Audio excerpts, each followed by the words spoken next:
வந்து உதயநிதி ஸ்டாலின் நிக்க போறதா சொல்றாங்க. அப்படி நின்று அவருக்கு ஆதரவு இருக்கா? நாங்க எப்படி தர முடியும்? தெரிஞ்சுனே கேக்குறீங்களா? நாங்க எப்படி தர முடியும்? தெரிஞ்சுனே கேக்குறீங்களா? நாங்கெல்லாம் கொடுக்க மாட்டோம். உங்களோட ஓட்டெல்லாம் கிடைக்கிறதுக்கு சான்ஸ் இல்ல. சர்வே எடுக்கிற ஒரு வீடியோ பார்த்தேங்க. ஒரு ஐயர் கிட்ட போய் திமுக நீங்க ஓட்டு போடுவீங்களான்னு கேட்கறாங்க. அவரு நாங்க எப்படி திமுக ஓட்டு போடுவோம் அப்படின்னு போடவே மாட்டேன்னு சொல்ற அளவுக்கு அந்த அளவுக்கு கோபம். அவங்க எப்படி போடுவாங்க? அடி அந்த அளவுக்கு வாங்கியிருக்காங்கல்ல. 1977 கலைஞர் ஆட்சி பெறாரு. எந்த அரசாங்க அலுவலகம், தாலுகா ஆபீஸ், கலெக்டர் ஆபீஸ், எங்க எந்த ஆபீஸ்குள்ள பார்த்தாலும் 150 பேர் புறம் அவாது. சீனிவாசன், ரங்காச்சாரி, ராகவாச்சாரி, ஐயங்கார் ஃபுல்லா 150 பேர். நம்மால் யாருமே 120 பேர் எல்லாம் எடுபடி வேலைகள் இருந்தாங்க. நம்மால் கலைஞர் எப்படியாவது இந்த நிலைமையை மாத்தணும், நம்ம ஆட்கள் எல்லாம் உள்ள கொண்டு வந்து அதிகாரத்தில் உட்கார வைக்கணும்னு கவலைப்பட்டார், யோசிச்சாரு. எல்லா அலுவலகங்களுக்குள்ளயும் ஓஏன்னு சொல்லி ஒரு போஸ்ட் உருவாக்குனார். 8வது 10வது SLC டிகிரி PUC படிச்ச எல்லா நம்ம ஆட்களை அது வரைக்கும் அப்படி ஒரு போஸ்டிங்கே கிடையாது. இல்ல, போஸ்டிங்கே ஒண்ணு இல்ல. இவர் உருவாக்குறாரு, ஓஏன்னு ஒண்ணு உருவாக்குறாரு, உருவாக்கி உள்ள கொண்டு வர்றாரு. 1,00,000 பேருக்கு உள்ள கொண்டு வந்து ஆபீஸ்ல வேலைக்கு போடுறாரு. அந்த 1,00,000 பேருக்கு அடுத்த 6 மாசத்துல TNPSC எக்ஸாம்ல இலவச பயிற்சி கொடுக்குறாரு.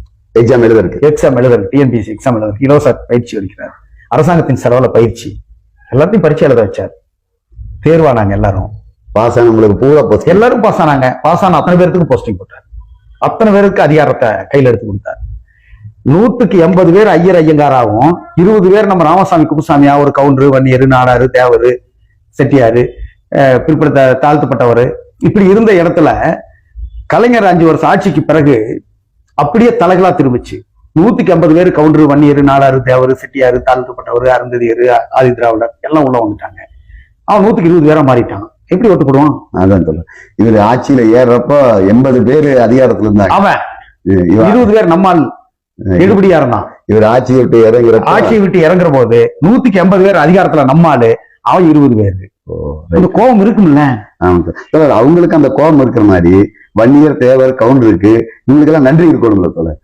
அது கலைஞரே சொல்லுவார்.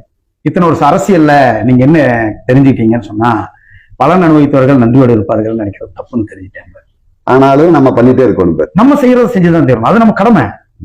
அதுதான் கலைஞர். அரசு பணிகளில் பதுக்கிய இடமெல்லாம் தன்மதே என்று வதக்கியே பிறகு வாழ்வினை பறித்த ஓர்விரு மக்களிடம் போர் புரிய தயங்கியதால் செதுக்கிய சிலைகளாய் செயலற்று கிடந்த ஒன்று.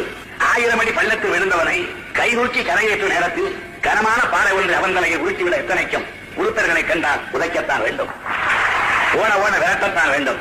6லும் சாவுதான், 100லும் சாவுதான்.